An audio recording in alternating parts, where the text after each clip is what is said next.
has brought us our speaker today, Tom Baker. A lot of people here know him, some do not. So I'll just tell you a little bit of some things I know about him. Tom is a former Catholic priest who found a different calling. And he is living in Virginia Beach with his wonderful wife, Kathy, and he was ordained here at this church. And Tom is a licensed counselor, and he also teaches A Course in Miracles. And every Sunday here, you're invited to come from 4:30 to 6. It's a wonderful group that he facilitates. Absolutely beautiful. And if somebody asked me to describe Tom, it would be like trying to lasso the wind. There's so many wonderful facets in it, and he always blesses us with wit and wisdom, and from the heart and soul. He enlivens our souls. He feeds us. And we're fortunate to have him as a friend, teacher, mentor, and fellow sojourner. So let's give a wonderful, warm welcome to Tom. Woo!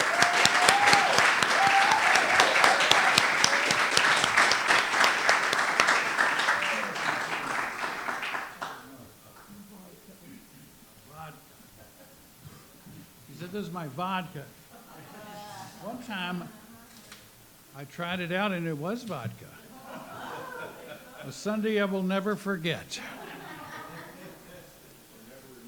Or never remember.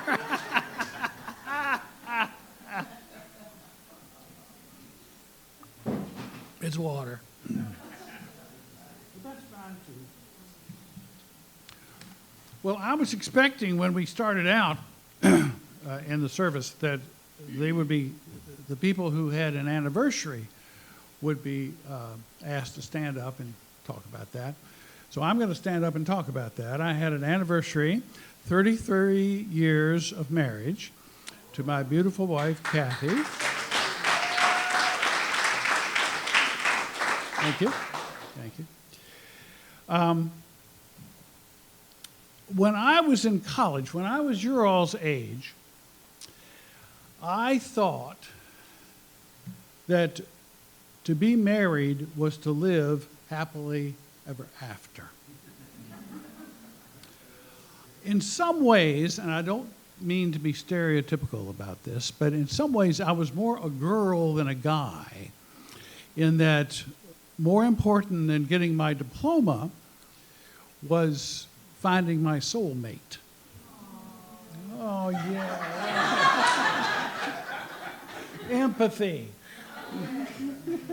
You're looking for your soulmate. I understand that. And talk about imagination. In my mind, I even invented a wife from the past. And I wrote a poem about her death. So I was not only longing for a woman in the future, but I was also grieving a woman in my imagination from a past life.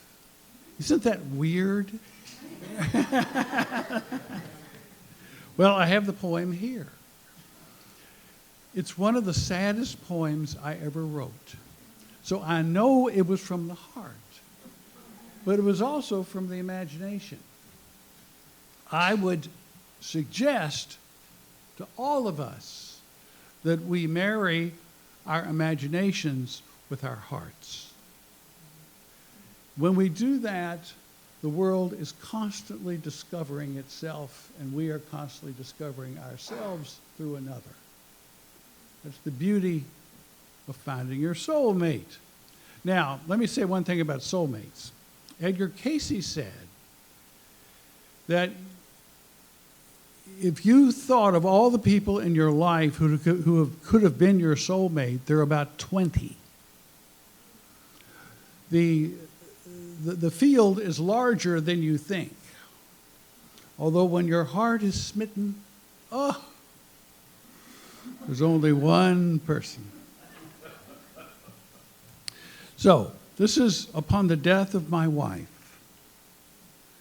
The two-faced wind that once carried seed into a virgin land giving form and child to my woman's hands, now shakes her canes and bric-a-brac in the corners of this tidal house. In earlier days, when death was but a detail of creation, she stood before me modestly, long-legged, slightly stooped, and self-embraced, to hide the intricacies of her nakedness.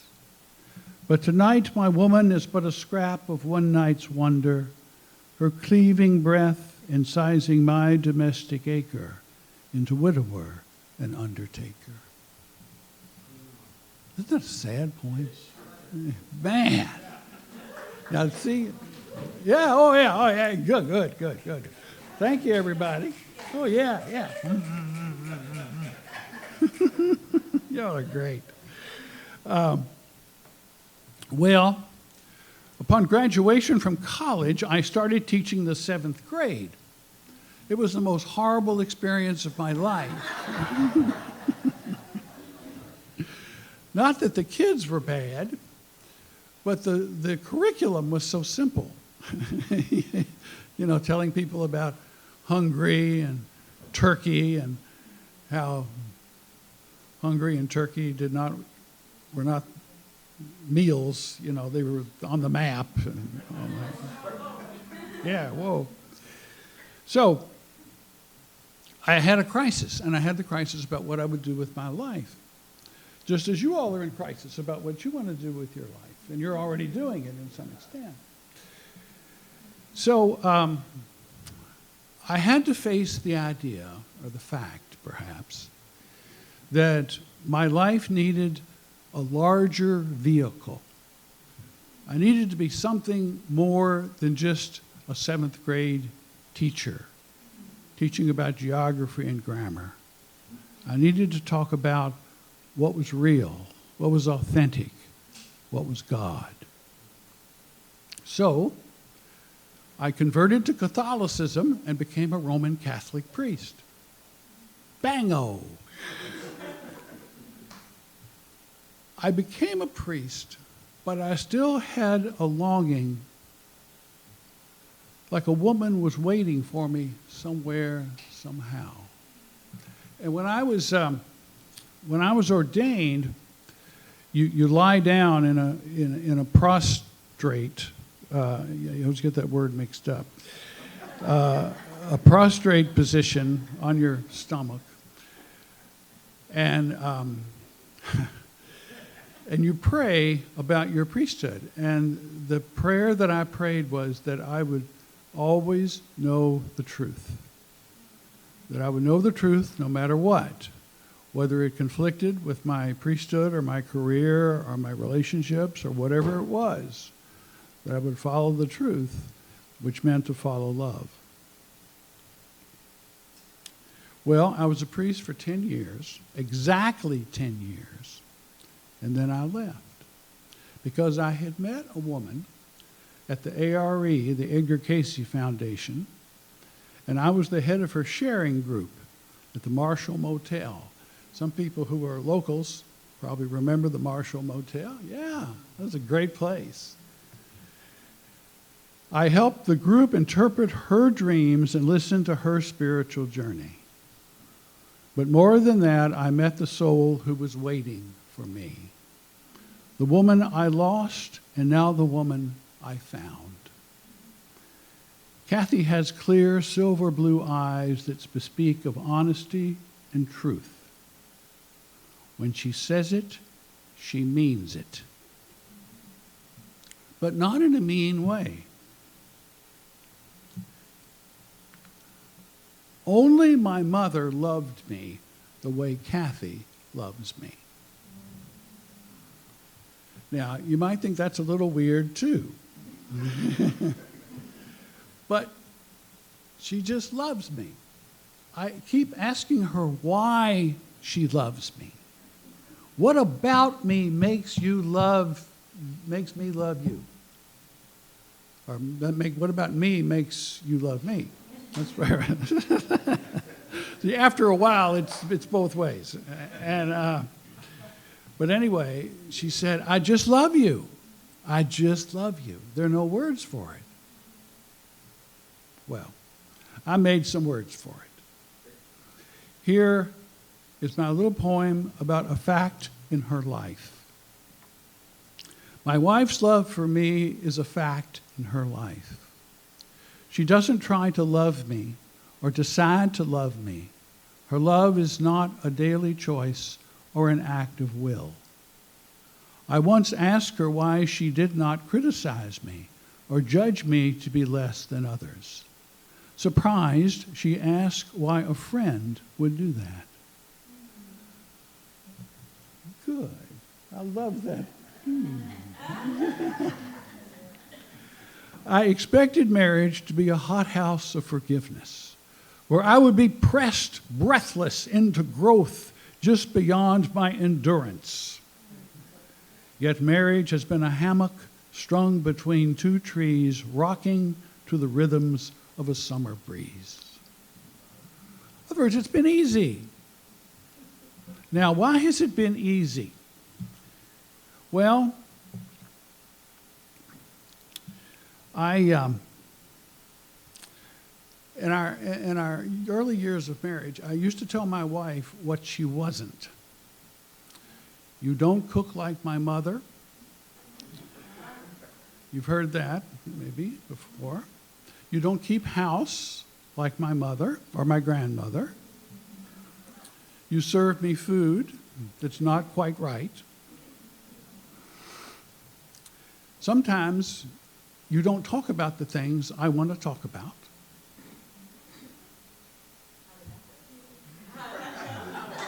Well, it was one of the great teachings of my life. That's how it went. She said, Tom, stop telling me what I'm not and tell me what I am. Yeah. I said, that's exactly what I'm doing. In other words, I'm canceling you out before you have a chance. And so we started something called the No Offense Offensive. The No Offense Offensive was a kind of program that we started in which we would not be offended by each other. We would always give one another the what do you call that? It's something of the doubt, benefit of the doubt. We would always give one another the benefit of the doubt.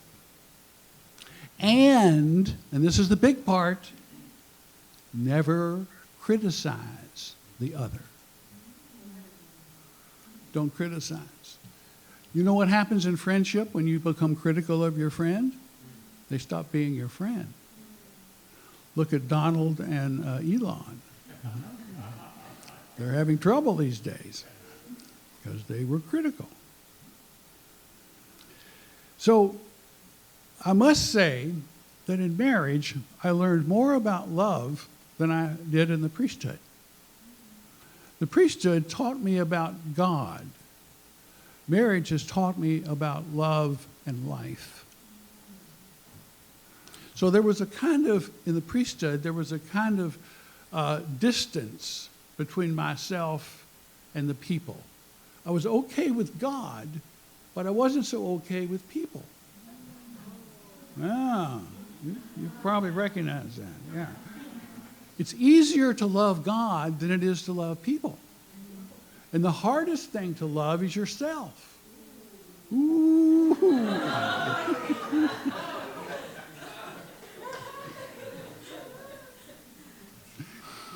Y'all are sort of like mystical Baptists. I love that. Ooh, yeah. So, my wife taught me that in our fear, we discover who we're not, and in our love, we manifest who we are.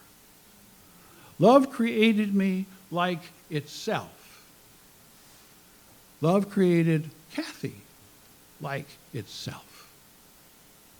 We're all in this together as love. we're kind of love discovering what we are, which is love.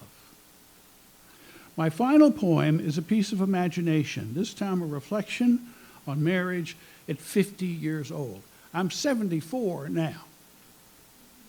So at 50 years old, I kind of settled back or stepped back and felt the wonder of what I had in my marriage. In the poem, we have children. That's my only regret in an otherwise perfect life together. But not having children allowed Kathy to go back to school and become a therapist. One door closes and another opens, but love endures. And here's the poem, age 50.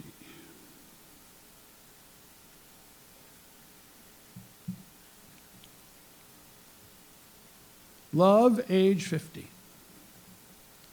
I do not love your body any more than I love mine, now that both are shadowed in the children, now that your body shapes my sleep and worries me awake.